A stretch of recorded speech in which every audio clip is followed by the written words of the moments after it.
ज्यावेळी वेळ होती ना, म्हणजे ज्यावेळी लाट होती त्यावेळी सुद्धा बारामती पवारांच्या पाठीशी उभी राहिली. ते कोणतेही पवार असते, ते पवार सिनियर असते किंवा पवार ज्युनियर असते. ज्यावेळेस मुख्यमंत्री सुनेत्रा पवारांच्या प्रचारासाठी येतात त्यावेळेस सर्वसामान्य बारामतीकर म्हणतो सहानुभूती होतीच ना, आम्ही मतदान करणारच होतो, मग यांना बोलवायची काय गरज होती. देवेंद्र फडणवीस असतील किंवा भाजपची यंत्रणा इथं राबवत होतं, त्या राबवण्यावर सर्वसामान्य बारामतीकरांचा आक्षेप आहे. राजकारण कोण करतं, कशा पद्धतीनं करतं, कोण लोकांपर्यंत पोहोचतो. अजित पवारांच्या कामाची सवय इथल्या बारामतीकरांना लागली आहे. तेवढ्या स्पीडनं कोण काम करू शकतं का? अनुभूती हा वारसा असू शकत नाही, हे माझं म्हणणं. एक मिनिट शरद पवारांना जी सहानुभूती मिळते रोहित दादा बारामतीमध्ये ज्या पद्धतीने आता निवडणुकीच्या निमित्तानं सक्रिय झाले, त्यामुळे त्याची रणनीती कंटिन्यू चालू असते, पण प्रत्येक वेळी फसतात. ते 2023ला फसले, 24ला फसले अशा अर्थानं त्यांना जे जसं पाहिजे होतं तसं ते मिळालं नाही. शरद पवारांना आपण स्वतःहून भेटतात, याचा अर्थ जय पवार समर्थपणे 100% अजित पवारांचा वारसा चालू शकतात. 3 महत्त्वाचे मुद्दे आहेत. अजित पवार गेल्यानंतर अजित पवारांच्या पक्षात आणि एकूणच या सगळ्या राजकारणाच्या मध्ये आणि जे बारामतीपर्यंत येऊन अर्थात पोचतं किंवा तिथून ते सुरू होतं आणि मग राज्यापर्यंत जातं, यामध्ये नॉन पॉवर फॅक्टर्स बार्गेनिंग पॉवरमध्ये आले. म्हणजे काय की जे पवार नाहीत असे फॅक्टर्स, असे लोक या सगळ्या चर्चेमध्ये आले आणि फक्त तिथे नाही तर ते डॉमिनेटिंग सुद्धा ठरू लागले. मुद्दा क्रमांक 2 काय झाला या सगळ्यामधून, असं दिसलं की ज्या पद्धतीने सांगता सभेला देवेंद्र फडणवीस आले, मोठ्या प्रमाणात भाजपच्या आणि अर्थात अजित पवारांच्या लोकांनी त्यांची बॅनरबाजी केली, स्वागत केलं, एक मोठा सोहळा केला सांगता सभेचा. याआधी ते कधी घडलेलं नव्हतं. त्या अनुषंगाने आज बारामतीमध्ये, ज्या बारामती मतदारसंघामध्ये शरद पवारांनी असेल किंवा त्यानंतर अजितदादांनी असेल, त्यांनी स्वतःचे पार्टी चेंज केले असेल, म्हणजे की मे बी मित्रपक्ष बदलले असतील, स्वतःचे स्टँड बदलले असतील, पण या सगळ्यामध्ये त्यांनी कधीच कोणाला इंटरफेअर होऊ दिलं नव्हतं. पण मुद्दा क्रमांक 2 मध्ये काय दिसतं की या सगळ्या अनुषंगाने भाजपने बारामतीत साखर पेरणी सुरू केली आहे का. आणि मुद्दा क्रमांक 3 जो अगदी आज सकाळी जेव्हा मी बारामतीमध्ये उभा आहे, जवळपास 6 वाजता आले, थोड्याच वेळात मतदान संपेल. आतापर्यंतची आकडेवारी साधारण 50-52% दिसते, अर्थात ती फायनल पुढे जाईल. ज्या बारामतीच्या भिगवण चौकात मी उभा आहे त्याच बारामतीमध्ये आज सकाळी जेव्हा जय पवार म्हणाले की 2029ला जनतेच्या मनातलं मी कदाचित इथला आमदार असू शकतो, अशा पद्धतीचं त्यांचं वाक्य होतं. त्याच्यावरती रोहित पवारांनी काउंटर केलं की असं हे जर ते म्हटले असतील तर 2029ला पवार विरुद्ध पवार संघर्ष होऊ शकतो. आणि त्यानंतर मुद्दा क्रमांक 3 मध्ये काय येतं तर पवारांची खरी लिगसी कोण क्लेम करत आहे. आणि याच सह्यावरती गप्पा मारण्यासाठी सगळे बारामतीतले पत्रकार आहेत, जे पवार, बारामती आणि राजकारण या तिन्हीचं समीकरण अत्यंत जवळून ज्यांनी वर्षानुवर्ष बघितलं आहे, ते अभ्यासलं आहे आणि त्याबद्दल ते वार्तांकन करत आहेत. मला तुम्ही गडबडीत आहात हे मला माहिती आहे, पण तरी मला तुमच्यापासून त्यामुळे सुरुवात करायची आहे. मूळ मुद्दा आजच्या सगळ्यामधला काय असतो, म्हणजे आपण एक एक उहापोह करूच, पण 2019ला 2024ला ह्या सगळ्यामध्ये जी आपण असं म्हणू की जे रोवलं गेलं होतं की पवार अगेन्स्ट पवार आणि मग तिथून पुढचं राजकारण, ते आता तशाच पद्धतीने आज बोलताना दिसतंय का. म्हणजे रोहित पवारांचा अंगुल निर्देश तोच आहे का. नाही, रोहित पवारांनी एक स्पष्ट केलं की भाजपलाच या ठिकाणी पवार विरुद्ध पवार करायचं आहे. त्यामुळे 2019ला मग पवार विरुद्ध पवार असेल, कारण पक्ष वेगळे आहेत ना. रोहित पवार हे राष्ट्रवादी काँग्रेस शरदचंद्र पवार पक्षाचे आमदार आहेत, जय पवार हे राष्ट्रवादी काँग्रेस अजित पवार पक्षाचे आमदार आहेत. त्यामुळे साहजिक आहे पवार विरुद्ध पवार हे बारामतीत अटळ राहील असं त्यांचं जे बाकीत होतं ते अशा अर्थानं की जर 2019ला अशी स्वरूपाची परिस्थिती झाली आणि दोन्ही एक विलिनीकरण तर होणारच नाही हे त्यांनी स्पष्ट केलं सगळ्यांनीच, तर त्यानुसार 2 पक्ष राहतील. बारामतीमध्ये ही प्रक्रिया 2024 पासून सुरू आहे, 23 पासून सुरू आहे, तरी तशीच राहील असं त्यांचं मत होतं. आणि याच्यावरून ही सगळी चर्चा सुरू झाली खरं तर. पण बघा आता तुम्ही जो मुद्दा काढला, मी पहिले 3 मुद्द्यांमध्ये त्यातलाच एक आणखी मुद्दा घेतला होता की अजित पवारांच्या जाण्यानंतर नॉन पॉवर फॅक्टर्सची बार्गेनिंग पॉवर वाढली. भाजप त्यातलाच एक आहे का. एक्झॅक्टली असं म्हणतात की बारामतीकर पवारांची पॉवर वाढवतात, हा एक मुद्दा. आणि दुसरं, भाजपला ज्या ठिकाणी सातत्यानं काम करून, म्हणजे भाजप ही फार दीर्घकाळ काम करतं, 24/7 असं हावर्स काम करतं, ते फक्त निवडणुकावरती काम करतं. त्यामुळे त्याची रणनीती कंटिन्यू चालू असते, पण प्रत्येक वेळी फसतात. ते 2023ला फसले, 24ला फसले अशा अर्थानं त्यांना जे जसं पाहिजे होतं तसं ते मिळालं नाही. कारण बारामतीकर जास्त हुशार आहेत, कारण बारामतीकर पुरोगामी विचार पण धरतात, म्हणजे विचारधारा आणि विकासाची पण बाजू धरतात. त्यांना कधी टर्निंग पॉईंट कसा आहे बघा की लोकसभेला त्यांनी विचारधारा धरली आणि विधानसभेला त्यांनी विकासाची बाजू धरली. ज्या लोकसभेच्या निवडणुकीमध्ये बारामतीला 48,000 मतांचं बारामतीकरांनी सुप्रिया सुळेंना लीड दिलं, त्याच बारामतीनं 6 महिन्याच्या आतमध्ये अजित पवारांना 1,05,000चं लीड दिलं. याच्यावरून बघा की कोण म्हणतं की अडाणी मतदार असतो मग तो चिन्ह असं करतो वगैरे, असं नाही आहे. बारामतीकर फार सुज्ञ आहेत, त्यांना माहिती आहे कुणाला कधी कसं निवडायचं ते. त्यामुळे पवारांची लेगसी आहे किंवा पवारांची विचारधारा म्हणलं तर त्यानुसारच बारामतीकर योग्य विचार करतील. एकदा विचारधारा म्हटलं ना की मला असं वाटतं वारसा पण येतो. आजचा क्लेम आहे ना तो वारशावरचा आहे की पवारांचा. म्हणजे समजा आता इथं मागं शारदा प्रांगण आहे. मला आठवतं की ज्यावेळी सांगता सभा झाली त्यावेळी शारदाबाईंचा म्हणजे जिथपासून पवारांच्या ॲक्च्युअल घराण्यामधल्या ज्या सगळ्या आपण म्हणू पुरोगामी महिला त्या होत्या त्यांच्यापासून ती सगळी समाजकार्य आणि वगैरे ही सगळी सुरुवात झाली. शरद पवारही स्वतः तो वारसा सगळा सांगतात की त्याबद्दल कायम ओपनली बोलत असतात. या सगळ्याबद्दल कोण बोललं माहिती आहे का? सगळ्यात पहिल्यांदा सुनेत्रा पवार बोलल्या. त्यांनी शरद पवारांचं नाव घेतलं असेल, दादांचं ते ऑब्व्हियसली घेणार, पण त्यांनी शारदाबाईंचं पण सांगितलं. आता वारसा मी म्हटलं ना की विचारधारा तिथून वारसा कसा राहतो पुढे. आज हे जे काही डिबेट सुरू होतं ना हे मूळ लिगसी क्लेम करण्याचं आहे की हा वारसा कोण क्लेम करतंय याच्यावरचा आहे. आपण जर बारामतीचा राजकीय वारसा शरद पवारांपासून सुरू होतो असं म्हटलं तर मग युगेंद्र पवार तोच तर सांगत होते त्यावेळी. नाही बरोबर आहे, आपण म्हणताय ते खरं आहे. आणि पुढची लढाई देखील पवार विरुद्ध पवारच अशी होणार आहे. तुम्ही बघा ज्यावेळेस दिवंगत नेते अजितदादा ज्यावेळेस महायुतीबरोबर जाणार अशी चर्चा झाली होती, महायुतीबरोबर ते भाजपबरोबर जातील अशी चर्चा होती, त्यावेळेस मात्र एका बाजूला जर बघितलं तर युगेंद्र पवार बाहेर आले होते आणि त्या ठिकाणी त्यांनी जनसंपर्क सुरू ठेवला होता. त्याच वेळेस आम्हाला पत्रकारांना डेफिनेटली वाटलं होतं ज्यावेळेस अजितदादा जर भाजपबरोबर गेले जी स्पेस निर्माण होणार आहे, दोन्ही पवारांमध्ये जे राजकीय मतभेद किंवा राजकीय दरी निर्माण होणार तर ती स्पेस युगेंद्र पवार यांच्या माध्यमातून त्यांनी भरून काढण्याचा प्रयत्न केला. आत्ताच्या घडीला सुद्धा एकीकडे निवडणूक सुरू आहे परंतु युगेंद्र पवारांचं ज्या पद्धतीने लोकांशी जनसंपर्क सुरू आहे की ठीक आहे त्यांनी उपमुख्यमंत्री सुनेत्रा पवार यांच्यासाठी प्रचार सुरू केलेला आहे. जय पवार दुपारी म्हणले की जर ही निवडणूक 2029मध्ये की मी उमेदवार असावा असं कार्यकर्त्यांचं म्हणणं आहे, परंतु मी शेवटी कार्यकर्ता आहे हे देखील त्यांनी दुजोरा दिला. दुसऱ्या बाजूला मात्र त्यांच्या म्हणण्यामध्ये जे एकंदरीत दिसतंय त्यांचा जनसंपर्क जय पवारांचा लोकांमध्ये जाण्याची पद्धत. आजची जर निवडणूक बघितलं एका दृष्टीनं बॅकबोन जे आहेत ते खासदार पार्थ पवार आहेत ते जास्त फ्रंटला दिसले नाहीत जय पवारच्या तुलनेत. ते बॅकबोन आहेत, त्यांनी इंटरनली जी रणनीती आहे इथल्या पदाधिकाऱ्यांच्या संपर्कात ते कंटिन्यू होते. कशा पद्धतीने मोर्चे बांधणी. परवा महायुतीची सभा होती मुख्यमंत्री तर तिथल्या स्टेजपासून ते खुर्च्याच्या मांडण्यापासून त्यांनी बारीक सारीक गोष्टीवरती येऊन लक्ष दिलं होतं.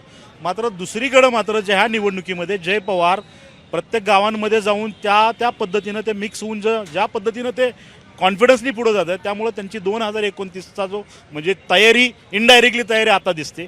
मात्र दुसऱ्या बाजूचा जर विचार केला तर त्यांच्या विरोधात मात्र पवार विरुद्ध पवारच असणार आहेत.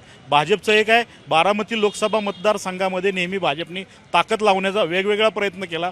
वेगवेगळे दिग्गज नेते महादेव जानकरांना त्यांनी मागच्या 2014च्या निवडणुकीमध्ये उमेदवारी दिली, ऐन वेळेस रासपला जागा सोडली, पूर्ण रस्तिकेच झाली. त्या ठिकाणी एकतर्फी सुप्रिया सुळे यांचा विजय झाला मात्र रस्तिकेच झाली. मात्र दुसऱ्या निवडणुकीमध्ये मात्र त्यांनी ही जागा भाजपकडे जाणीवपूर्वक घेतली. ह्याच्यावरूनच दिसतं की भाजपनी सुरुवातीपासून ह्या मतदारसंघामध्ये हा बुरुज ढासळण्यासाठी, कारण महाराष्ट्राचे जे राजकारण आहे ते पूर्ण ह्या बारामतीमध्ये फिरतंय त्यामुळं हा बुरुज ढासळण्यासाठी शेवटचा प्रयत्न त्यांनी केला पवार विरुद्ध पवार.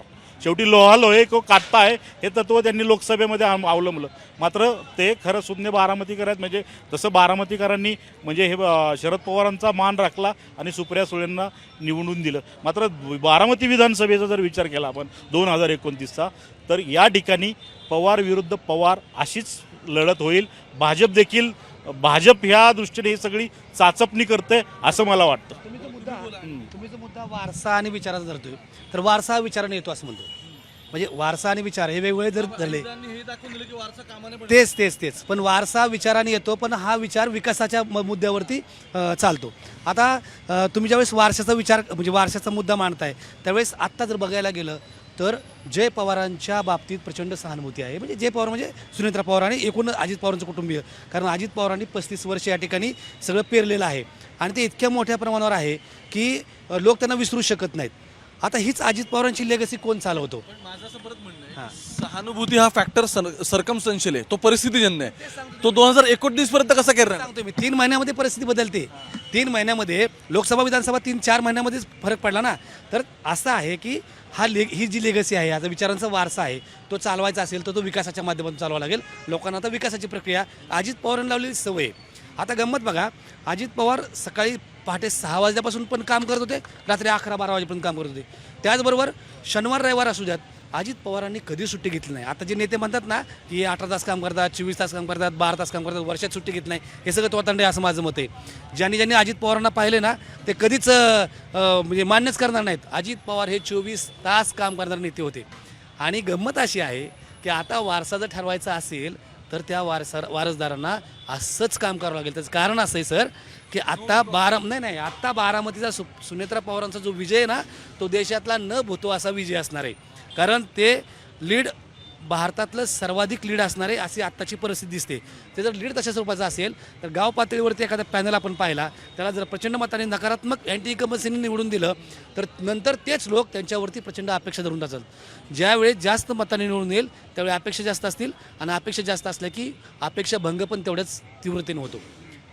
तुमच्याकडे यातला मुद्दा की मग आपण वारशाबद्दल बोलत होतो. बघा रोहित पवार जे काय बोललेत ते रॅन्डम बोललेत असं मला तरी वाटत नाहीत. म्हणजे कदाचित जय पवारांना माध्यमांची सवय नसावी त्यामुळे ते बोललेले असावेत असं पण होऊ शकतं. पण त्यातल्यात रोहित पवार जरा आणखी थोडे मॅच्युअर पॉलिटिशियन आहेत, विचार करून बोलतात. जय पवार थोडेसे फसले गेले असं म्हणता येईल. त्यांना त्याची पुन्हा ही द्यावी लागली. म्हणजे जरी बापू आज हे म्हणत असले की दोघेही फार इमॅच्युअर बोललेत तरी ते वडीलधारे म्हणून त्यांना तो हक्क आहे बोलण्याचा. पण माझं म्हणणं आहे की रोहित पवारांनी ज्या पद्धतीने काउंटर केलंय इट शोज दॅट की रोहित पवारांना हे तिथे दाखवून द्यायचं आहे की ज्या पक्षाचे ते रिप्रेझेंटेटिव्ह आहेत त्या पक्षाची मुळं इथं आहेत आणि मूळचा वारसा तो आहे हे ते सांगण्याचा प्रयत्न असावा. खरंय. नाही तसं बघायला गेलं तर निश्चित मला सुद्धा तसं वाटते. पण एकंदरीत जे नाही आज जय पवारांनी म्हणजे सूचक वक्तव्य म्हणता येणार नाही. त्यांनी बोलण्याच्या ओघात ते बोलून गेले आणि म्हणजे त्यांचं जर तुम्ही बॉडी लँग्वेज बघितली तर इनोसंट स्वभाव आहे आणि पहिल्यांदाच एकदम माध्यमांसमोर देखील ह्या निवडणुकीच्या निमित्तानेच ते एकदम समोर आलेले आहेत. त्यामुळं मला वाटतं ते बोलण्याच्या ओघात बोलून गेले. मात्र त्याचा राजकीय इम्पॅक्ट म्हणून पाहणं सुद्धा बरोबर नाही आहे. पण मला एकंदरीत वाटतं रोहित पवारांचं सध्याचं ज्या पद्धतीनं रोहित पवार अजितदादांचा अपघात झाल्यानंतर ज्या पद्धतीनं ते प्रेझेंट करतायत किंवा ज्या पद्धतीनं ते भूमिका मांडतात त्या भूमिकेमध्ये मात्र ते कौटुंबिक आस्थाच दिसते. त्याच्यामध्ये राजकीय म्हणजे राजकीय असं काय म्हणता येणार नाही असं मला वाटतं. इकडे तुमच्याशी बोलताना मला आता हे समजून घ्यायचं आहे जसं ते सांगत होते की अजित पवार काय सुट्या बिट्या घ्यायचे नाही. काम म्हणजे काम. बरं मी मंत्रालय बघायचो तेव्हा पण मी बघितलं ते सकाळीच 7-7:30 वगैरे मंत्रालय देऊन जायचे. कोणी अधिकारी नसते आलेले. दुसऱ्या दिवशीच्या मिटिंगला आलेल्या असायच्या तर ठराविक लोक यायचे मंत्रालय मोकळं पडलेलं असायचं. कोणी नसायचं. अजित पवार मंत्रालयात असायचे. असं म्हणणं आहे की ज्यावेळी आज वारसा सांगितला जातो ना त्यावेळी तो विचारांचा आहे तो कामाचाही सांगावं लागेल ना. मग एक्झॅक्टली अगदी बरोबर आहे. कारण दादा कित्येक वेळा स्पष्टपणे जाहीर भाषणात सुद्धा बोलताना आपलं मत व्यक्त करत होते की मी कामाचाच माणूस आहे आणि हे अगदी वस्तुस्थिती आहे. ही अमान्य करण्यासारखी काहीच नाही आहे यामध्ये. कारण त्यांनी एवढं प्रचंड काम केलेलं आहे की गेल्या 35 वर्षामध्ये अख्ख्या महाराष्ट्रातल्या कुठल्याही विधानसभा मतदारसंघामध्ये एवढे विकास कामं आणि एवढ्या जोमाने एवढ्या क्वालिटीच्या एवढ्या चांगल्या पद्धतीच्या आणि सुशोभीकरण करण्यामध्ये एवढं कुणी लक्ष घातलं नसेल तेवढं लक्ष अजितदादांनी घातलेलं आहे. आणि त्याच कामाच्या विकासाच्या माध्यमातून पुढचं जे नवीन पिढी आहे पवारांच्या कुटुंबातली त्यांनीसुद्धा या पद्धतीचा अवलंब पुढं करावा अशी बारामतीकरांची एकंदरीत अपेक्षा राहणार आणि ती अपेक्षित आहे. म्हणजे ज्याला वारसा क्लेम करायचा त्याला सगळ्यात आधी तो कामाचा माणूसही सिद्ध करावा लागणार आहे आणि तो विकॉप्सला पण सुट्या घेत हेही दाखवावं लागणार आहे त्याला. एनिवे बरं वसंतराव तुम्हाला पण विचारायचं आहे. मुद्दा असा आहे की रोहित पवारांचं गेल्या काही दिवसामध्ये बारामतीतलं एस्पेशली अजित पवारांनंतर म्हणजे नरेटिव्ह वाईज पण आपण समजून घेऊ लक्ष वाढलंय का हा पहिला प्रश्न. आणि दुसरं जर ते वाढलं असेल किंवा ते नसेलही समजा वाढलं असं म्हणू पण मला एक गोष्ट रोहित पवारांच्या या सगळ्यामध्ये आता रिसेंटली दिसते ते म्हणजे अजित पवारांचा मृत्यू हा संशयास्पद आहे. हे महाराष्ट्राच्या घरोघरी आत्ता कोणी पोचवलं असेल तर ते रोहित पवारांनी प्रश्न उपस्थित केलेत आणि त्या बेसिसवरती उद्या जेव्हा राजकारणी खेळ करायची वेळ येते त्यावेळी मात्र रोहित पवारांचा एक पॉईंट जास्त राहतो इकडच्यांपेक्षा की दादा गेल्याचं दुःख माझा काका गेल्याचं दुःख मला किती आहे आणि त्यासाठी मी काय एफर्ट्स घेतले हे सांगताना तो वारसा क्लेम केला जातोय का. मग निश्चितपणे कारण अजितदादांच्या अपघाती मृत्यूनंतर ज्या पद्धतीनं पवार कुटुंबियांनी ज्या पद्धतीनं हा अपघात आहे का घातपात आहे त्याबद्दलचा संशय निर्माण झाला आणि त्यानंतर रोहितदादा ज्या पद्धतीनं आक्रमक पद्धतीनं त्यांनी या सगळ्या घडामोडींकडं लक्ष वेधलं या महाराष्ट्रात FIR झाली नाही तर त्यांनी कर्नाटकमध्ये जाऊन ती FIR नोंदवून घेतली आणि त्या पद्धतीनं अजूनही ते आक्रमकपणे बोलत आहेत अपघाताच्या विषयावर. ते आता 5-6 दिवसांनी पुन्हा CIDच्या ऑफिसला देखील जाणार आहेत. अशा पद्धतीचं जे आक्रमक भूमिका आहे ती निश्चितपणे रोहित पवारांनी घेतलेली आहे. दुसरीकडे तुम्ही सांगितलं की बारामतीतलं त्यांचं येणं वाढलं आहे का, तर बारामतीची पोटनिवडणूक लागल्यानंतर निश्चितपणे त्यांचं बारामतीमध्ये येणं वाढलेलं आहे आणि बारामतीमध्ये येत असताना ते लोकांपर्यंत पोहोचतात आणि हाच मेसेज द्यायचा प्रयत्न करतात की अजितदादांच्या अपघाताची चौकशी व्हायलाच पाहिजे. ते अवघ्या भाजप सरकार जे आहेत त्यांनी जाणीवपूर्वक केले नाही असा देखील त्यांचा जाणीवपूर्वक आरोप आहे. असं असताना तुम्ही आता सांगितलं की विचारांचा वारसा आणि या सगळ्या घडामोडी ज्या आहेत त्या साहजिकच आहे. पवारांचं एक वारसा चालवणारं नेतृत्व म्हणून रोहितदादांकडे पाहिलं जातं. रोहितदादा बारामतीमध्ये ज्या पद्धतीनं आता निवडणुकीच्या निमित्तानं सक्रिय झालेत किंवा अपघाताच्या संदर्भानं जी आंदोलनं झाली बारामतीमध्ये त्यानिमित्तानं बारामतीमध्ये पुन्हा जनसंपर्क वाढतोय रोहित पवारांचा. मात्र ते पुन्हा 2029ची तयारी करतायत का अशी देखील बारामतीकरांमध्ये चर्चा सुरू झाली की 2029ला ते त्यांनी खरं टाकलाय, कारण त्यांनी काउंटर दिलं. ते असं सरळ म्हणतात की 2029 जय पवार हे म्हणत असतील तर 2029चा विषय असा असेल की ते पवार अगेन्स्ट पवार असेल. म्हणूनच ना मग बारामतीकरांच्या मनात देखील हाच प्रश्न आहे की रोहित पवार ज्या बारामतीत प्रचाराच्या निमित्ताने येत आहेत, लोकांमध्ये जात आहेत, अर्थात सुनेत्रा काकांसाठी ते मतं मागतात, पण ही जी रोहित पवारांची रणनीती आहे ती 2029च्या दृष्टीने चालू आहे का असं देखील बारामतीतल्या लोकांचं म्हणणं आहे की बाबा आता रोहित पवार पुढचे भविष्यातले इथले नेते असतील, आमदार असतील. नाही, हे फार इंटरेस्टिंग असं असेल तर म्हणजे ही भारी थेरी आहे की रोहित पवार जामखेड सोडतील आणि कर्जत जामखेड आणि ते बारामतीचा वारसा क्लेम करतील. म्हणजे हां 2024च्या जे मतदान झालं त्यामध्ये रोहित पवारांना तिकडं अवघ्या काहीशा मतांनी विजय झालेला आहे. आणि आणखी मला काय वाटतं, आणखी एक बघा, शरद पवारांनंतर राजकारणात सगळ्यात पहिले वारसा घेऊन ॲक्टिव्ह कोण झालं पवारांचा? दादा झाले, त्यानंतर कन्या झाल्यात. म्हणजे सुप्रिया सुळेंचं राजकारण 2009ला तसं पाहिलं तर आपण पॉलिटिकल करिअर 2009ला तसं सुरू झालं. आधी मे बी काम करत असतील पण खासदार तेव्हा झाल्या. सो आधी अजित पवार होते, त्यानंतर सुप्रिया सुळे पण आल्या, बरोबर आहे, त्याही वारसा सांगणारच आहेत शरद पवारांचा, यात काही शंका नाही आहेत. मुद्दा असा आहे त्याच्यानंतर यांच्यामधला आणखी कोण आमदार झालं तर रोहित पवार होते. म्हणजे युगेंद्र पवार कंटेस्ट झाले पण ते पडले, पण रोहित पवार होते. त्यामुळे मला असं वाटतं की ज्यावेळी तो वारसा एक एक करून पुढे येणार आहे तेव्हा त्याच्यामध्ये काही स्प्लिट्स असतील. पवार होते, मध्ये पार्थ पवार होते, ते पडले ना. आधी लोकसभा झाली मग विधानसभा झाली. मी परत तेच म्हणतोय, युगेंद्र पवार पण पडले, पार्थ पवार पण पडले. 2019चं बोलतोय. 2019 मध्ये पहिले लोकसभा झाली मग विधानसभा झाली. बरोबर ना, हे दोघंही पडले, माझं असं म्हणणं आहे. सांगायचं तात्पर्य जे निवडून आले तो पॉलिटिकल वारसा अशा पद्धतीने. अशा पद्धतीने घेऊ शकतो आपण. पण त्यातला सगळ्यात महत्त्वाचा मुद्दा आहे ना कळीचा, की तू आत्ता असं म्हणालास की अजित पवारांनी वारसा सांगितला शरद पवारांचा. शरद पवार राज्यातील पहिल्यांदा ते निवडून गेले केंद्रात, पण त्यांना इंटरेस्ट कुठं होता? राज्यात. सुप्रिया सुळे केंद्रात गेल्या, स्प्लिट नव्हती तिथं, कामं वाटून घेतली होती. इथं मुद्दा आहे विधानसभेत सगळ्यांना इंटरेस्ट आहे पार्थ पवार सोडले तर, आणि हा कळीचा मुद्दा इथला. इतर राजकारण कोण करतं, कशा पद्धतीनं करतं, कोण लोकांपर्यंत पोहोचतो? अजित पवारांच्या कामाची सवय इथल्या बारामतीकरांना लागली आहे. तेवढ्या स्पीडनं कोण काम करू शकतं का? आत्ताच्या घडीला उत्तर नाही आहे. एका क्षणात पत्र दिलं ते म्हणाले, त्याचा विषय नाही येतो. पण विषय आहे की नुसतं भावनिकतेच्या आधारे चालणार नाही, इथं कामातून दाखवावं लागेल की कोण आहे. सगळ्यात महत्त्वाचं आहे ना, हां, अजित पवार हो किंवा नाही, कामं करा तुम्ही. म्हणजे अजित पवार भाषणात बोलायचे, काम बोलतंय. मी फॉर्म भरलाय, सभेला जाणार आहे, कारण का? काम बोलतंय. आता ते काम दाखवावं लागेल प्रत्येकाला. यंत्रणा कुणाकडे? तर सगळ्यांकडे. पण ते राबवतं कशा पद्धतीनं? आता यातला सगळ्यात कळीचा मुद्दा माहिती आहे का काय? रोहित पवार कर्जत जामखेडचा, मी सांगतात कर्जत जामखेडवरून आलोय. रोहित पवार जर इथं लढले ना तर सगळ्यात स्ट्रॉंग यंत्रणा रोहित पवारांची असू शकते. त्याचं कारण असं आहे की शर्मिला पवारांची यंत्रणा आहे स्वतः, युगेंद्र पवारांची आहे, किंवा ते शरीफ फाउंडेशनच्या माध्यमातून ते बारामतीत पोहोचलेले आहेत. एन्व्हायरमेंटल फोरमच्या माध्यमातून सुनेत्रा पवार पोहोचलेले आहेत बारामतीमध्ये. मात्र अजित पवारांच्या कमीमुळं जास्त स्ट्रॉंगली रोहित पवार पुढे येतील, कारण राजेंद्र पवार शेतीच्या माध्यमातून पोचलेत आणि सुनंदा पवार बचत गटाच्या माध्यमातून पोचलेत. त्याच्यामुळं लोकांच्यात कोण लवकर पोचेल ना, आता हा पुण्याईचा भाग आहे पाठीमागच्या. पण सध्या परिस्थितीमध्ये जर प्रॅक्टिकल विचार करायचा झाला तर रोहित पवार सगळ्यात जास्त पोचतील. त्यांचं पारडं जड दिसतंय तर ते इथं आले तर रोहित पवारांच्या बोलण्याच्या लाईनवरून असं वाटतं ना की इव्हन जे सुनेत्रा पवारांसाठी प्रचार करायला आले होते ना, इव्हन तो भाजप असो, शिवसेना असो, रोहित पवार असो. रोहित पवार तर राजकीय पक्षाचे ऑलरेडी त्याच्यामध्ये त्यांचा पक्ष म्हणून लढलेले आहेत. त्यांनी पक्षाची भूमिका मांडली की रोहित पवारांची भूमिका मांडली? तर आत्ता आपण असा विचार करू, त्यांनी पक्षाची भूमिका मांडली. त्यांचा क्लेम करणं काम आहे. त्याच पद्धतीनं इथं मित्रपक्ष असलेला राष्ट्रवादीचा इथं भाजप पण क्लेम करतोय. नेते करत नाहीत, कार्यकर्ते करतायत आणि शिवसेना पण आगामी काळात केल्याशिवाय राहणार नाही. त्याच्यामुळे हे 3 वर्षात खूप काही उलटापालट बारामतीकरांना बघायला भेटेल.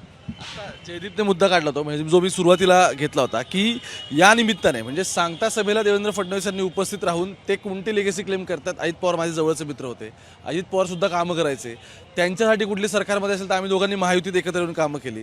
आता ही गोष्ट वेगळी आहे की इतिहास हे सांगतो की हेच देवेंद्र फडणवीस काही बैलगाडी घेऊन बैलगाडी भरून पुरावे वगैरे आणले होते. काळ बराच बदलतो मला असं वाटतं. काय इथं ज्यावेळेस मुख्यमंत्री सुनेत्रा पवारांच्या प्रचारासाठी येतात त्यावेळेस सर्वसामान्य बारामतीकर म्हणतो सहानुभूती होतीच ना, आम्ही मतदान करणारच होतो, मग यांना बोलवायची काय गरज होती? देवेंद्र फडणवीस असतील किंवा भाजपची यंत्रणा इथं राबवत होतं, त्या राबवण्यावर सर्वसामान्य बारामतीकरांचा आक्षेप आहे. दादा गेल्याचं दुःख सगळ्यांनाच आहे, सहानुभूती दादांबद्दलची सहानुभूती सगळ्यांनाच आहे. सुनेत्रा वहिनींना ते मतांच्या रूपाने दिसणार सुद्धा होती. मग भाजपने इथं येऊन 2029ची मतपेरणी केली का, हा प्रश्न बारामती. परफेक्ट. मला तेच आता विचारायचं होतं. मी सुरुवातीलाही म्हटलं होतं की या निमित्ताने भाजपने बारामतीमध्ये साखर पेरणी केली का? बारामतीमध्ये भाजपने किती जरी साखर पेरणी केली असं वाटत असेल परंतु बारामतीत पवार एकी पवारच चालणार आहे. दुसरी गोष्ट, आपण रोहित पवारांचा मुद्दा घेतला की ऐका, भाजपने साखर पेरणी केली तरी सुद्धा पवार एका पवारच चालणार आहे, तर कोणते तरी पगार बाजूला आणून बसवायचे, हेच तर स्ट्रॅटेजी भाजपची. हो 100%. हो 100%. नरेंद्र मोदी साहेबांनी जळुचीच्या मैदानावर 14 साली विधानसभेच्या वेळेस पवार साहेबांच्या अजितदारांच्या विरोधात एवढं मोठं भाषण केलं होतं. त्यावेळेस विनोद तावडेंनी स्वतः सांगितलं तिहार जेलमध्ये एक बराक रिकामी आहे. तेव्हापासून बारामतीच्या जनतेने यांना ओळखलेलं आहे, काय नाही. त्यामुळे बारामतीत पवार एके पवार. आणि दुसरा मुद्दा म्हणजे जाऊन चला तर अजितदाराच्या मागे जर चाललं तर रोहित पवार चालेल. दिस इज व्हेरी इंटरेस्टिंग. म्हणजे ज्यावेळी मला असं वाटतं की सुनेत्रा पवारांच्या हाती आत्ता तो वारसा शिफ्ट होतोय, ज्यावेळी अहिल्याबाई होळकरांपासून त्या गोष्टी क्लेम करतात आणि त्याच पद्धतीने कशा जिजाऊंसारखं त्याचं काम करण्यात सांगतात. अजित पवारांनंतर हे कोणाकडे जाणार असा प्रश्न जेव्हा उपस्थित होता तेव्हा पार्टी मर्जर बाजूला पडलं आणि प्रायोरिटी काय आली की सुनेत्रा पवारांनी सरकारमध्ये पण जाऊन बसावं आणि प्लस पॉलिटिकल पार्टी पण हँडल करावी. पण त्यांच्या पुढच्या पिढीकडे वारसा जातोय की नाही यातल्या काही जणांना डाऊट आहे. तुमचं काय म्हणणं आहे? एक शेवटच्या कमेंट्स. अजितदादांनी जे काम केलेलं आहे त्या कामावर जर ह्या लोकांनी काम केलं म्हणजे जय पवार, पार्थ पवार आणि सुनेत्रावानी, तर ह्यांनी जर काम केलं तर लोकांच्या मनात आणि लोकांचे मनातले गळ्यातील ताईत होऊ शकतात हे लोक आणि हे करतील असं मला वाटतं. आणि भाजपचं तुम्ही बोलता, भाजपला इथं कार्यालय नाही आहे आणि ते पायामुळे कसे इथं मजबूत करतील. नाही, पण मला तर तुम्हाला हेच समजायचं आहे, भाजपची राज्यात तरी कधी काही पाळंमुळ होती, पण भाजपने काय केलं की ज्या पश्चिम महाराष्ट्रातल्या ज्या लोकांनी दूध संघ चालवले, ज्यांचे साखर कारखाने आहेत, ज्यांच्या संस्था आहेत, या सगळ्यांना स्वतःकडे पक्ष प्रवेश करून घेतले. भाजपकडे स्वतःची अशी कार्यालय उभं करणं मोठी गोष्ट नाही भाजपसाठी. एक्झॅक्टली, ते सरकार उभं करतायत. वारशाचा जर विचार केला तर नक्कीच आता आपण जयदादा असेल किंवा रोहित दादाबद्दल विचार करतो, पण मला असं राहून वाटतं की तुम्ही आत्ताच म्हणलं की अहिल्यादेवींच्या ह्याच्यानंतर आपण मग मला असं वाटतं की सुनेत्रा पवारच हा वारसा अधिक चांगल्या पद्धतीनं प्रभावी पद्धतीने राबवू शकतात. कारण कमी कालावधीमध्ये अतिशय चांगलं काम त्यांनी चालू केलेलं आहे आणि अतिशय कमी कालावधी त्यांनी हातात आपली मजबूत पकड घेऊन काम करायला सुरुवात केलेली आहे. त्याच्यामुळे आपण सुनेत्रा पवारांकडे देखील वारसा म्हणून पाहू शकतो. आता विचारांचा आणि विकासाचा वारसाचा जर आपण विचार केला तर अजितदादांच्या बरोबर त्या 30-40 वर्ष राहिलेल्या आहेत. त्यांचे विचार, त्यांच्या कामाची पद्धत, त्यांचं जे लवकर उठून काम करणं असेल किंवा त्यांचं जे धाडस आहे ते काही स्वरूपामध्ये सुनेत्रा पवारांनी देखील कॅप्चर केलेलं असणार आहे आणि सुनेत्रा पवार देखील त्यांचा वारसा चांगला. त्यांच्याकडे बफरिंग टाइम पण हे करण्यासाठी मला असं वाटतं त्यांच्याकडे बफरिंग टाइम पण ते करणार का. शेवटच्या विकास आणि विचारधारा याला किती महत्व राहिले ना, हा खरं तर महत्वाचा प्रश्न आहे. आता सध्या परिस्थितीत कोण विचारधारेवर चालतंय, कुणाच आता कुठली विचारधारा आणि कुठला विकास. खरं तर लोक ना आता काम करा, गिव्ह अँड टेक आहे, आमचं काम करा, आम्ही मतदान देतो, या मुद्द्यावरती चालतील असं सध्या परिस्थितीत वाटतंय. 3 वर्ष मोठा काळ आहे. सर म्हणले भाजपचं कार्यालय नाही, कार्यालय स्थापन करणं मोठी गोष्ट नाहीये. का भाजप इथल्याच व्यक्तीला घेऊन मोठं करू शकतो, फक्त तो पवारांच्यातला असेल का याबद्दल माझ्या मनात तरी शंका. गेलं तर कोण जाणार हा मोठा प्रश्न आहे. तर त्याच्यामुळे विकास आणि विचार बारामतीकरांनी या अगोदर सुद्धा पवार कुटुंबियांना साथ दिलेली आहे आणि अजितदादांना विकास पुरुष म्हणून बारामतीमध्ये ओळखलं जात होतं. अजितदादांचा हा वारसा जय पवार, आता जय पवार ज्या पद्धतीनं ग्रामीण भागामध्ये शहरी भागामध्ये फिरले, जय पवारांना जी सहानुभूती मिळाली ती सहानुभूती हा वारसा असू शकत नाही, हे माझं म्हणणं. एक मिनिट आहे. जय पवारांना जी सहानुभूती मिळते, जे लोक जय पवारांना आपण स्वतःहून भेटतात, याचा अर्थ जय पवार समर्थपणे 100% अजित पवारांचा वारसा चालू शकतात. आणि जय पवार ही भावी लोकनेता होण्याची क्षमता असलेलं नेतृत्व आहे आत्ता जर त्यांच्याकडे बघितलं तर. आणि राष्ट्रवादी हे खूप इंटरेस्टिंग आहे. म्हणजे मला हे फार धाडसी विधान याच्यासाठी वाटतं तुमचं. ऐका, नाही तुम्ही बोला, माहिती तुमचं विधान धाडसी मला याच्यासाठी वाटतंय की ज्या जय पवारांनी अजूनही, म्हणजे मला असं वाटतं की आता ठीक आहे ते मतदारसंघ वगैरे सगळं फिरतायत, पण दादा असताना सुद्धा ते पॉलिटिकली इतके कधी ऍक्टिव्ह झाले नाही किंवा संघटनेमध्ये कधीच इतके ऍक्टिव्ह झालेले नव्हते. ते हे इतकं पटकन सह कॅप्चर करते असं तुम्हाला विश्वास? 100% तुम्हाला सांगतो, भावी लोकनेता होण्याची ताकद जय पवारांमध्ये काय मध्ये. एक मिनटं, ज्या वेळेस जय पवार सर्वसामान्य लोकांना भेटले, त्यांची आपुलकीने चौकशी केली आम्ही बघितलेली आहे, त्यांच्या प्रश्न जाणून घेतलेला आहे, त्यांना त्यांच्याशी जी बातचीत करण्याची पद्धत आहे, त्यांची विचारपूस करण्याची पद्धत आहे ही जय पवारांची दादांसारखीच आहे. दुसरी गोष्ट एकच मिनिट सर, बराच वेळ झाला म्हणून एकच मिनिट, त्यांची जी पद्धत आहे ना ती 100% दादांसारखीच आहे. आणि दुसरी गोष्ट, विचाराचा वारसा आणि वारशाने आलेला वारसा आणि विचारांचा वारसा आणि तो ह्या वारसा म्हणजे जन्मजात वारसा. आणि विकासानं जर अजितदादांनी काम केलं आणि आता ह्यांना वारसा आलेला आहे दादांचा, जय पवारांना. परंतु सगळ्यात मोठा तुम्हाला सांगतो काम करण्याची ताकद असणारा वहिनी साहेबांचं सुद्धा काम जे आहे ना अगोदरचं खूप चांगलं आहे. वहिनी साहेबांनी दादांच्या मागे राहून या अगोदर स्वच्छता अभियान असेल, तुम्हाला सांगतो. मला मुद्दे तुमचे कळले. माझं म्हणणं असं आहे, जय पवारांना संधी आहे का? 100% संधी आहे. त्यांच्यात पोटेन्शियल आहे का? तर लोकांना असं वाटतं की पोटेन्शियल सुद्धा आहे. मुद्दा हा आहे, ज्यावेळी मंत्रालयात जाऊन 4 फायली बघाव्या लागतील ना, किंवा इथे शनिवार रविवारी येऊन सुद्धा सकाळी लवकर उठून लोकांच्या बांधावर जायला गेला, तेव्हा जय पवारांचं नेतृत्व सिद्ध होईल असं मला वाटतं. आणि ते कोणत्या बेसिसवरती म्हणतोय समजून घ्या, त्यांच्या वडिलांनी ते करून दाखवलं आहे म्हणून मी तुम्हाला म्हणतोय. आणि त्यांच्या वडिलांच्या वारशावर क्लेम करायचं असेल तर इकडे रोहित पवार असतील, आणखी म्हणजे जय पवारांचे तर वडील आहेत, होतेच. मुद्दा तो नाही. मुद्दा असा आहे, बारामती सगळ्यांपेक्षा मला वेगळी काय वाटते माहिती का? तुम्ही इतिहास काढा देशाचा. इंदिरा गांधी अमेठीतून हारल्या, त्यानंतर आत्ता राहुल गांधी वायनाड पण लढवते, तिकडे पण लढवते, हारल्या. स्मृती इराणींनी हरवलं त्यांना. त्याच्या आधी अटल बिहारी वाजपेयी बलरामपूरसारख्या मतदारसंघातून हारले. ज्यावेळी वेव होती ना, म्हणजे ज्यावेळी लाट होती, त्यावेळी सुद्धा बारामती पवारांच्या पाठीशी उभी राहिली. ते कोणतेही पवार असू दे, ते पवार सिनियर असू दे किंवा पवार ज्युनियर असू दे. मुद्दा असा आहे, येणाऱ्या काळामध्ये बारामतीकरांना ते वाटतंय का की हे नेतृत्व सिद्ध होईल, याच्यावरती आपण विश्वास टाकला पाहिजे आणि मग आपली 4 कामं मार्गी लागतील?